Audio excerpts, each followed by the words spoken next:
बीजी अच्छा हुआ थोड़ी साफ सफाई तो हो गई ना। हाँ हाँ। प्रीता, प्रीता। अरे यहीं होगी, कहाँ जाएगी? जानकी जा, जरा चाय तो बना ला। अच्छे चूर हो गई मैं तो। अरे दिखाई नहीं दे रही है, कितनी सारी बातें करनी है मुझे उसके साथ। आपको पता है ना सन्नी कितनी बार फोन कर चुका है, वो फूलों का डेकोरेशन की बात करनी है। वैसे मुझे पता है कि उसे गेंदे के फूल पसंद है। शादी भी तो गेंडे के साथ हो रही है ना। क्या कहा तूने? गेंदे का फूल माँ। हाँ गेंदे का फूल उसे पसंद है, लेकिन कम से कम बता देगी ना कि मेन डोर पर हम डेकोरेशन कैसी करें। मतलब गेंदे के फूल के साथ उसे कोई और फूल भी पसंद है या सिर्फ गेंदे के फूल की ही डेकोरेशन करें। आपको तो पता है ना बीजी, एन मोमेंट पर सन्नी फिर कह देगा कि फूलों की डेकोरेशन नहीं हो सकती। पता नहीं कहाँ चली गई ये लड़की। अरे घर में ही होगी और कहाँ जाएगी? सृष्टि जा देख करा कहाँ गई है प्रीता, देख कमरे में है क्या? माँ अनाउंसमेंट करने की जरूरत नहीं है, छोटू सा तो घर है, इट्टू सा। सुन लिया होगा दी ने, नहीं आना होगा इसलिए नहीं आ रही होगी बाहर। तू क्यों ऐसी चिड़चिड़ी है? हाँ मुझे पता है तू ये शादी को लेके कितनी उखड़ी हुई है। तेरा चेहरा ऐसा मुरझाया हुआ क्यों है? मत कर बेटा, बड़ी बहन की शादी है, समझाओ इसे बीजी। जब बड़ी बहन की शादी होती है ना तो छोटी बहनें कैसे फुदक फुदक कर सब काम करती हैं। नहीं अच्छा लग रहा है मुझे, मेरे घर में नहीं चलेगा। जो नहीं चलना वो तो चल रहा है।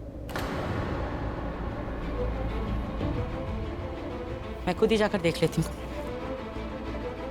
प्रीता, यानी कहाँ है? मैं खुद ही देख लेती हूँ। प्रीता, अरे यहाँ भी नहीं है।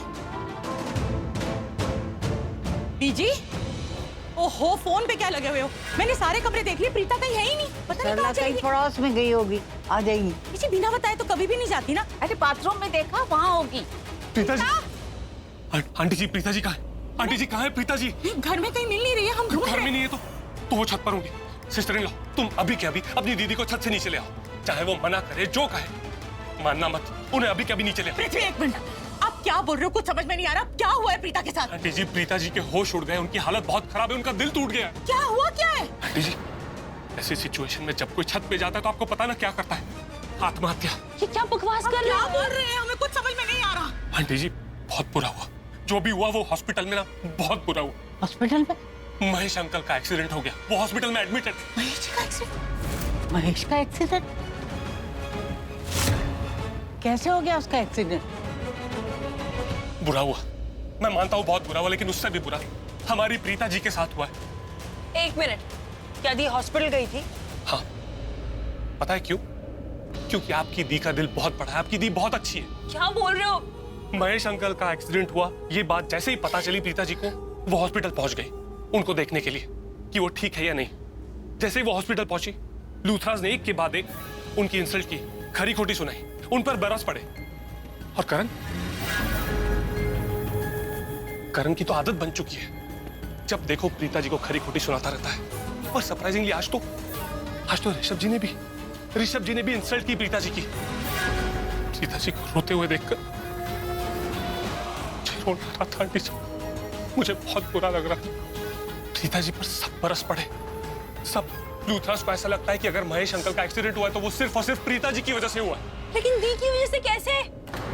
उस दिन लूथरा हाउस में जो भी ड्रामा हुआ था, वो गुंडा आया था ना, आप लोग उस गुंडे को ले आए थे, फिर वो गुंडे ने यूटर्न लिया था। हाँ तो फिर क्या? तो लूथराज को लग रहा था कि वो पूरा ड्रामा प्रीता जी ने क्रिएट किया था, और यही बात महेश अंकल के दिमाग में घूम रही थी ड्राइविंग करते वक्त, और उनका एक्सीडेंट हो गया। प्रीता जी सबके बारे में अच्छा सोचती है, सबके साथ अच्छा करती है, लेकिन उनके साथ क्या होता है? हमेशा बुरा। मैंने मना किया था उसे। माँ, मैंने मना किया था ना उसे कि उस घर में मत जाए, उसकी चौखट पर कभी पावर मत रखे। लेकिन कितना कुछ किया है उसने उस परिवार के लिए, कितनी बार करण की जान बचाई, एक सेकंड में सब रिश्ते तोड़ दिए। और ऋषभ, वो तो इतना समझदार है, इतनी इज्जत करता था प्रीता की, फिर भी बेइज्जती करती। अपना परिवार मानते थे हम उन्हें, उनके लिए कुछ भी करते थे, कितना प्यार था, कितना विश्वास था। लेकिन अरे दुश्मन को भी जरा सी चोट लगे ना तो लोग पहुंच जाते हैं। ऐसी कौन सी बड़ी बात करती उसने? हॉस्पिटल ही तो गई थी ना महेश जी की तबीयत पूछने, तो क्या जरूरत थी इतना कुछ बोलने की, उसको रुलाने की? कोई ऐसा नहीं करता परायों के साथ भी। बहुत बुरा किया उन्होंने, बहुत बुरा किया उन्होंने मेरी बच्ची के साथ। उसकी आंखों में फिर से आंसू भर दिए। शांत हो जाओ मामा। नहीं, मैं कभी नहीं माफ करूंगी उन्हें, कभी माफ नहीं करूंगी उन्हें।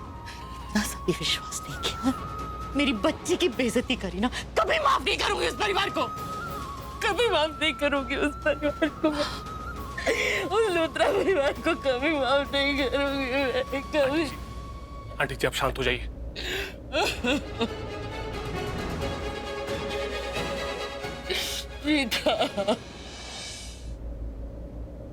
Aunty, I am so sorry. मुझे पता ही नहीं था अंकल के बारे में। अगर पता होता मैं सेमिनार से जल्दी आ जाती। I am sorry. अंकल कैसे है? वो ठीक तो है ना? ओटी में है, ट्रीटमेंट चल रहा है। आंटी, मैं डैड को फोन करूं क्या? वो यहाँ बहुत अच्छे डॉक्टर्स को जानते हैं, हमारी हेल्प हो जाएगी। मैं करती हूँ। उसकी जरूरत नहीं पड़ेगी। जो डॉक्टर डैड का ट्रीटमेंट कर रहा है वो बहुत अच्छा डॉक्टर है। I don't think so, but thank you.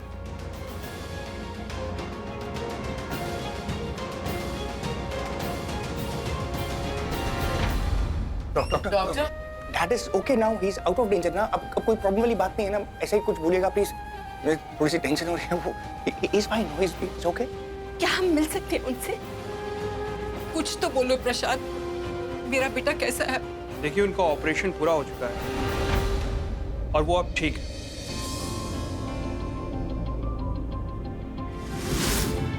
Okay.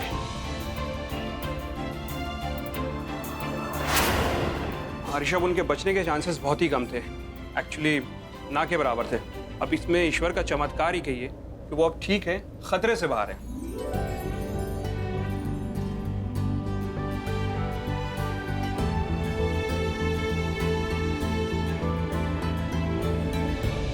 भाभी जी, एक मिनट मेरी बात सुनिएगा। देखिए, वो ठीक है, जिंदा हैं, खतरे से बाहर हैं, लेकिन क्या डॉक्टर? लेकिन वो कोमा में चले गए।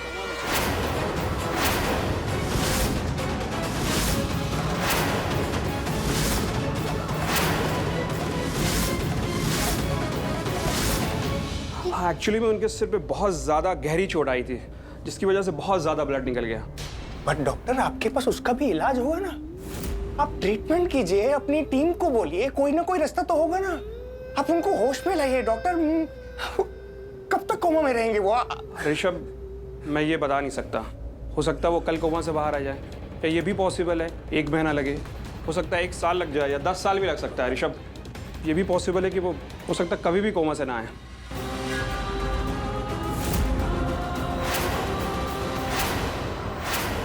देखिए, उनके बचने के चांसेस तो बिल्कुल भी नहीं थे। बड़ी मुश्किल से हम उनको बचा पाए। अभी एक उम्मीद तो है कि वो कोमा से वापस आ सकते हैं, ठीक हो सकते हैं। पहले तो ये था कि चांसेस ही नहीं थे उनके बचने के, लेकिन टाइम पे ब्लड ग्रुप मिल गया उनका। हमने उनका इलाज किया, बेस्ट ट्रीटमेंट किया और कर भी रहे हैं। लेकिन अब उनके घाव इतने गहरे हैं कि वो कब ठीक होंगे मैं नहीं बता पाऊंगा। अब मैं यही कह सकता हूँ कि आप लोग ईश्वर से प्रार्थना कीजिए कि वो जल्द से जल्द ठीक हो जाएं और कोमा से वापस आ जाएं।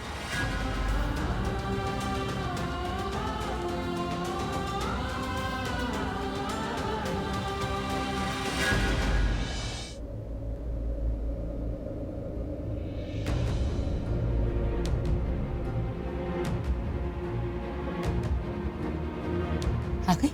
मेरे मना करने के बाद भी तू उस परिवार से मिलने गई थी ना?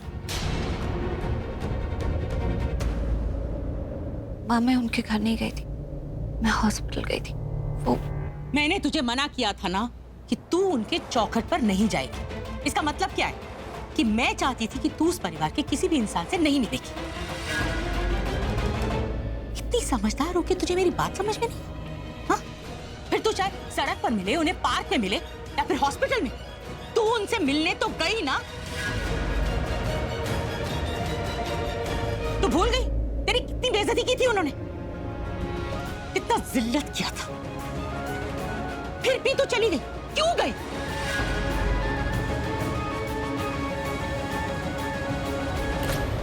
कैसे ना जाती माँ।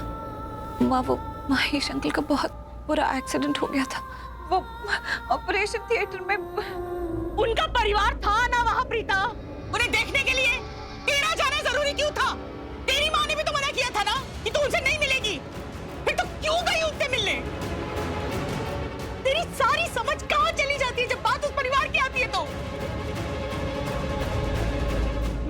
आंखों में और आंसू नहीं देख सकती?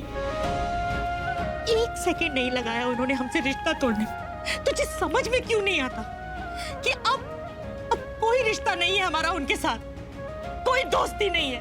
जो इज्जत देते थे, जो प्यार देते थे ना, सब खत्म हो गया है। फिर क्यों गई तू उनसे मिलने? आज भी उन्होंने बाहर फेंक दिया होगा ना तुझे, सुनाकर सारी बातें। नहीं सुननी मुझे कोई बात, नहीं सुननी मुझे कोई बात। मैं नहीं चाहती कि तू उनसे मिले। तुझे ये बात समझ में क्यों नहीं आ रही? तेरी भलाई के लिए ही बोल रही। भूल जाओ नहीं, रिश्ता था उनके साथ, है नहीं। हमारी बहुत बेइज्जती की है उन्होंने। तेरी बेइज्जती की है, तेरी आंखों में इतने आंसू लाए वो। तू पृथ्वी के बारे में क्यों नहीं सोचती? तेरी शादी है, तू उसके बारे में सोच, उसके परिवार के बारे में सोच।